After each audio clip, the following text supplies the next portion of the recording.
పైకెళ్ళు అమ్మగారు రెడీ అవుతున్నారు. అట్టాగే. అఖిలమ్మ గారు ఉన్నారా? ఉన్నారమ్మా, కూర్చోండి.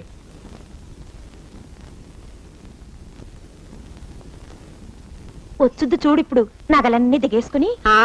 ఎచ్చులో పుట్టనుకో, చెప్పిందే చెప్పి ఒకటే బడాయి. పేరుకు మాత్రమే పెనిమిటి, పెత్తనమంతా తనదే.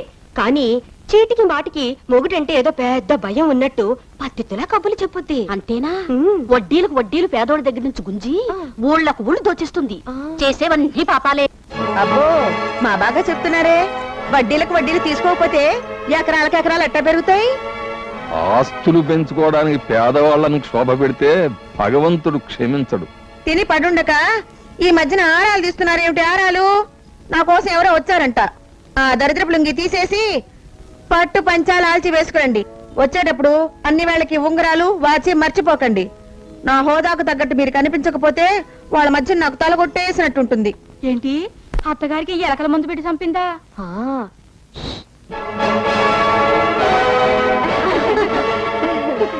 బాగున్నావా బేబక్క? ఏంటి బొత్తుగా నల్లబోసం అయిపోయావు? అమ్మాయికి పెళ్ళంటగా? మరే 28న మొన్న రావులవారి గుడి దగ్గర పేదవాళ్ళకు అన్నదానం చేయించడానికి వెళితేను మీ ఆయన కనిపించాడులే. ఏంటి మీ ఆయనకు నువ్వు అన్నమే పెట్టట్లేదా? అట్ట చిక్కిపోయాడు. నా ఊతాలకు అన్నానులే. అవును, ఇల్లు రీమోడలింగ్ చేయించిన తర్వాత నువ్వు ఇదే కదా రావడం? రా, ఇల్లు చూపిస్తా. అయిపోయాం. ఆ పాలరాతి బొమ్మ ఈ ఉయ్యాల జైపూర్ నుంచి తెప్పించావక్క. ఇంటి పనులు, పొలం గొడవలు, క్యాష్ డీలింగ్స్ అన్ని నేనే చూసుకోవాలక్క. ఆయనకు అదో సెంటిమెంటు. నా మట్టుకు నాకు ఈ క్యాష్ డీలింగ్స్ అంటే మా చెడ్డ చిరాకనుకో. రూపాయి కాడా 10 రూపాయలు ఖర్చు పెడతానక్క. చాలే ఊరుకో. మీ అత్తమావలిచ్చే ఆస్తిని చక్రవడ్డీలకి తిప్పి రెట్టింపు చేసింది నువ్వు కాదేంటి? నేనా? వడ్డీలకా? ఏ ఏదో సచ్చినాడక్క మాట అంది. బాబు బాబు బాబు, ఒక్క 4 రోజులు టైం ఇవ్వండి బాబు, మీ బాకీ ఎలాగో తీర్చుకుంటాను. బాబాయ్, నా చేతిలో ఏముంది చెప్పు? ఈ కర్ర తప్ప అంతా మా అక్క అఖిలాండేశ్వరి మహిత్యం. మీరు ఆవిడ దగ్గర అప్పు తీసుకున్నారు, ఆవిడ మీకు వడ్డీ వేసింది. ఎంత? వడ్డీ 120 రూపాయలు. ఇంతకీ నీ చిన్న కూతురేది? దాని గురించి అడిగావు? అది పొలానికి వెళ్ళి లేబర్లు తిట్టి పని చేయిస్తుందక్క. దానికి లేబర్లు అన్నా వాళ్ళ సావాసం అన్నా బొత్తిగా కిట్టదనుకో. అవును, నాదంతా మా నాన్న టైపే. లేబర్ అన్నా, వాళ్ళు వండుకునే వంటలన్నా నాకెంతో ప్రాణం తెలుసా. ఈ పచ్చిమిరపకాయ నంచుకుని ఈ గెంజి తాగుతుంటే అబ్బబ్బబ్బబ్బా సూపర్ అదిరిపోతుంది. వద్దమ్మా, తాగొద్దమ్మా. ఈ విషయం అమ్మగారికి తెలిసిందంటే నా తోలు వలిచేస్తారు.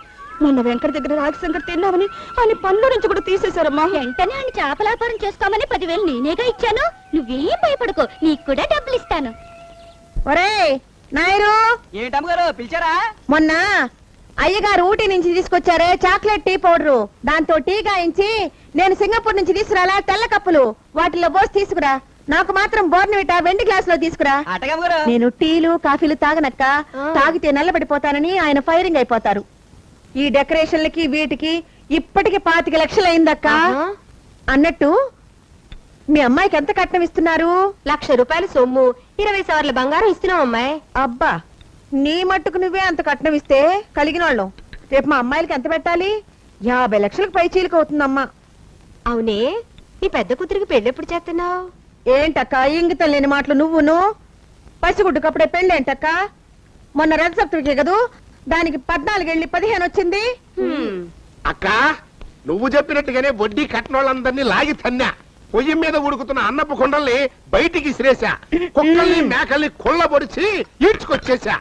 ఏ వేదవా వడ్డీ కట్టకపోగా రివర్స్ అయిపోతున్నారు. 120 రూపాయలు వడ్డీ అంటే తిరగబడుతున్నారక్క.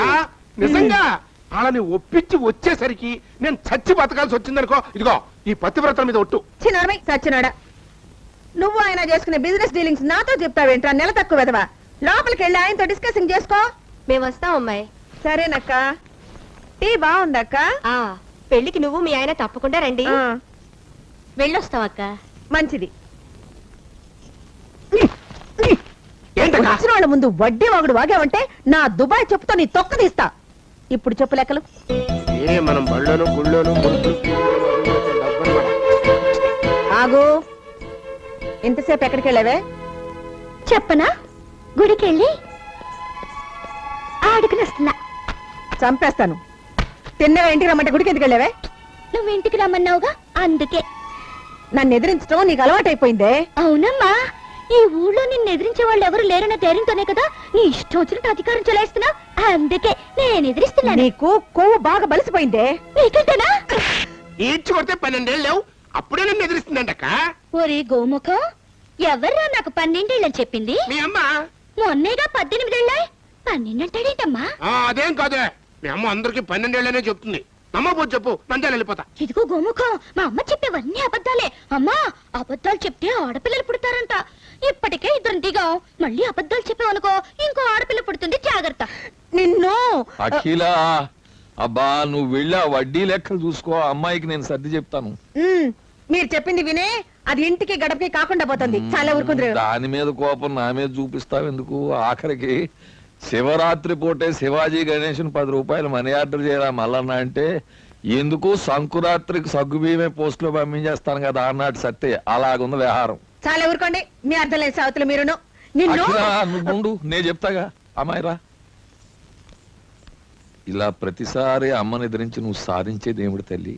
అదేంటి నాన్న, భర్తగా నువ్వు చేయలేని పని కూతురుగా నేను చేస్తున్నాను. నేను అమ్మని ఎదిరించే ప్రతిసారి నీ కళ్ళల్లో తెలియని ఒక ఆనందం కనిపిస్తుంది. అది చాలా నాకు. అమ్మా సంచ, మీ అమ్మని ఇలా చిన్నా చితగా దెబ్బ కొట్టకూడదమ్మా. కొడితే ఒకే దెబ్బ, మనుషులన్నా మనసులన్నా విలువ తెలిసి వచ్చేటట్టు చావు దెబ్బ కొట్టాలి. అలా కొట్టడం నీ వల్ల నా వల్ల కాదు. ఏదో ఒక రోజున ఏదో ఒక రూపంలో ఆ దేవుడే ఒకని పంపుతాడు. వాడే మీ అమ్మ పాలిట ఎముడవుతాడు. ఎవరు నన్న హీరో?